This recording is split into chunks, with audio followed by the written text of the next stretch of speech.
Hello guys, welcome back to the channel. Let's talk European football then, because we've been given a showcase of it for us this week with the final, well, the round of 16 coming to an end with all three European competitions. So we can talk about how that went with Barcelona beating Benfica. Rafinha with 2 goals. Apparently he's only 6 goals behind Ronaldo's record-breaking season. I know there's been extra games this season, but like, come on, Rafinha, man, having a year and a half. Lamine Yamal scoring as well in that game, but putting them through 4-1 on aggregate. Bayer Leverkusen absolutely pushed the competition without speaking a word. They bowed down to their German masters in Bayern Munich, winning 5-0 aggregate. Harry Kane and Alphonso Davies scoring the goals on the 2-0 win that game. But Bayern Munich stormed to the next round and up playing against Inter Milan, who won their game 2-1. 2 penalties in that game. Hakan Çalhanoğlu putting his penalty away smoothly, easy stuff. And they're playing against Bayern Munich. Into Bayern Munich, it's going to be an interesting one. My predictions will be out for that when it comes to it. And then Liverpool getting knocked out by PSG, the gods, the footballing gods repaid the favour. Dembele scoring the goal, and what a season he's having. And then PSG went on to win 4-1 on penalties. That is incredible stuff. Donnarumma making 2 amazing saves. Obviously, the Darwin one was you were expecting it, weren't you? You just expecting it. When Darwin Núñez set to that penalty, you were expecting it. But PSG were the better team over these 2 legs. Donnarumma putting an incredible performance against Liverpool there at Anfield. Keeping a clean sheet at Anfield, it's not an easy thing to do, I'm telling you that now, okay? But what a game that was. It was full of everything. It's what we needed. It's what we needed. But yeah, PSG will go and take it onto the next round. And they were playing against Aston Villa, who on the next night, on Tuesday night, went and won their game against Club Brugge 3-0, winning 6-1 on aggregate. Asensio scoring twice again. Asensio's been a wonderful addition to this Villa team. He's got 4 goals. Right, he's played 2 Champions League games. He's got 4 goals in the Champions League for them. That is incredible. Ian Maatsen scoring as well, 6-1 on aggregate. They'll be happy stuff. Dortmund doing what I thought they were not going to do. I thought Dortmund was really going to struggle in this game, but they ended up winning 1-0 down after 5 minutes. And I was like, Lille are taking this, but no. Dortmund went and took it back out their hands and went, we're going through. And I think, will they be playing Barcelona? Dortmund-Barcelona would be a good one. I think Barcelona's still beating them. I think Dortmund have been poor this season. I think they were lucky to go through in this game. But yeah, Arsenal PSV was quiet. You expected it to be quiet. It's 2-2, you know. I expected it to be 0-0, to be honest. Zinchenko, Rice scoring for Arsenal, finishing 9-3 on aggregate. You'd expect that neither team to really care. Both teams to be like, right, game's over, it's done. We won 7-1 in the first leg. Sterling got man of the match, I think I saw. But yeah, easy pre-finish round for Arsenal. And now we're playing against Real Madrid, who played Atletico, and after 1 minute, Atletico were leading. Gallagher scored the goal like 30 seconds in. It was like a crazy start. It was like, right, tonight's going to be heated. And then used a few other chances. Vinicius took a penalty, missed the penalty. He could have put them through that, but it took all the way 2 penalties to put Real Madrid through after Julian Alvarez scored. But I thought it was a really good penalty. But then you can see like there's been controversy about it. But then UEFA released a video and was like, look, the ball moves. It touches his foot. The ball like moves. It slightly moves, but it moves, and that's all that really matters at the end of the day. Is that the ball moved, so the penalty couldn't count because he hit it with both feet. I know it's controversial. I mean, the whole uproar from it has caused UEFA to go speak to FIFA and IFAB, people who UEFA aren't always good friends with, and gone, does this rule need looking at? Because like, it's a bit mad. Like, he didn't mean to hit both feet. Like, there needs to be like an intention. But how can then you say like, oh, he intended to shoot with both feet? I don't know. It's stupid, isn't it? But it knocks Atletico Madrid out. They'll be very unlucky. Simeone must hate playing against Real Madrid in the Champions League because they always just get the better of him. Real Madrid through to the next round, and then we're playing against Arsenal. And hey, just get the bat out. Just get the bat out and start beating them. Athletic Bilbao overturned their deficit against Roma by winning 3-1 thanks to Nico Williams scoring twice. Mats Hummels getting sent off really early on didn't help Roma's case whatsoever. Athletic Bilbao, I would have really liked Roma to knock Bilbao out. That would have been really nice for me because I'd rather play Roma in this competition than Bilbao, because this Bilbao team is such a good team, and hopefully Rangers can do something against them, because yeah, Rangers go through in their game.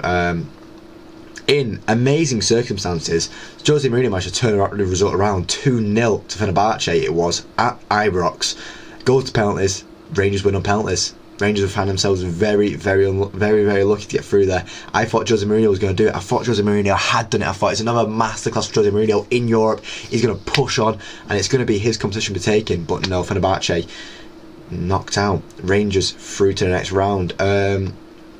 And they'll be playing against Bilbao. It'll be an interesting one. It will be an interesting one. We'll see how it goes. Eintracht Frankfurt beating Ajax 4-1. Götze scoring twice in that game. Hugo Ekitike as well. An easy one, 6-2 win on aggregate. Ajax, I thought Ajax should do better. You know, Frankfurt losing Marmouche. I thought there'd be some slip-ups, but no. Lazio drawing with Pilsen. They didn't really have to try. They know they didn't have to try. But they got forced into trying. Pilsen scored the first goal, and then Lazio were like, "Oh crap, this could go somewhere. This could like knock us out." Pilsen have been a tough team. They've been a spot of bother for some teams in Europe, and I think this kind of shows that Lazio do have that weakness, and you know they might get knocked out by their next opponent, which will be Bodo Glimt after they got beat 2-1 by Olympiacos, but still won the game 4-2 in aggregate. Because tell you what, for players to be going to the right top of North of Norway in these cold months, it's not easy. It's not easy for them. They're like the warm weather, these Italians. It's not going to be good for them, and they're going to be a bit cold. They're going to be a bit cold. And Bodo Glimt usually get the better of teams at their home ground. So as long as they can keep the result low away, they're going to be fine. And I think Bodo Glimt could do Lazio win. I said that in my predictions. That I think Bodo Glimt will do Lazio win. On to United, and oh my god, what a chaotic game this was. 4-1 we won the night, 5-2 in aggregate. After a stupid penalty in the first leg, 3 stupid penalties in this game. I'll admit some of our penalties were a bit dodgy. They were a bit dodgy, but so was theirs. Theirs was like the game was carried on. It was a free kick to us, and then he went, "Hold up, it's actually a penalty." I was like, "What are you talking about?" I was like right in front of the goal for 4 of the goals in this game. 2 penalties. The 87th minute from Bruno to complete his hat-trick, which is always lovely to see Bruno scoring a hat-trick, and then Diego Dallo scoring right at the end thanks to a Rasmus Holland assist. After we spent the whole game acting like we're trying to complete like an objective of Højlund's score, please. We were just passing the ball to him constantly like, just shoot, just do it, just put it in the back of the net. But that's more talk for a United review whenever I can figure out when next do a United review. Olympique Lyon winning 4-0, and we're playing against each other in the next game, which is going to be an exciting one. It's going to be a goal-filled one by the looks of it. Both of us scoring 4 goals tonight. They beat Steaua Bucharest 7-1 on aggregate.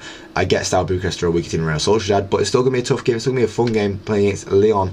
And you know, we usually get the better of French teams, so hopefully we do get the better of this French team, and we don't get punished by like Lacazette or something like that. And then finally in the final Europa League game, Spurs beating AZ Alkmaar 3-1 on aggregate. After the slip up in the first leg, it looked like Spurs are shaking. They might still shake against Frankfurt, but I reckon this Spurs team has got the better of this Frankfurt team. I really do. We'll wait and see how that goes, but I do think Spurs will beat this Frankfurt team and get to the semi-final. Well, on their side of the semi-final, it will be Bodo Glimt or Lazio.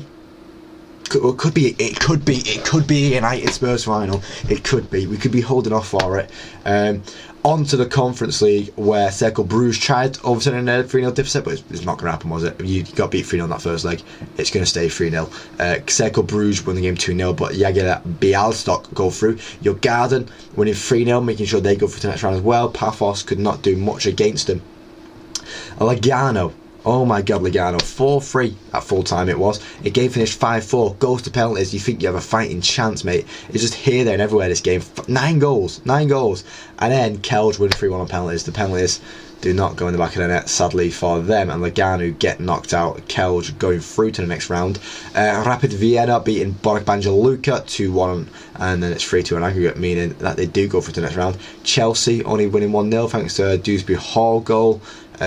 Just doing enough to get through the next round. They don't need to do too much. Fiorentina managed to push their deficit, winning 3-1. Can they make it 3 Conference League finals in a row? Which would be quite interesting. Hopefully they win it third time lucky, you know.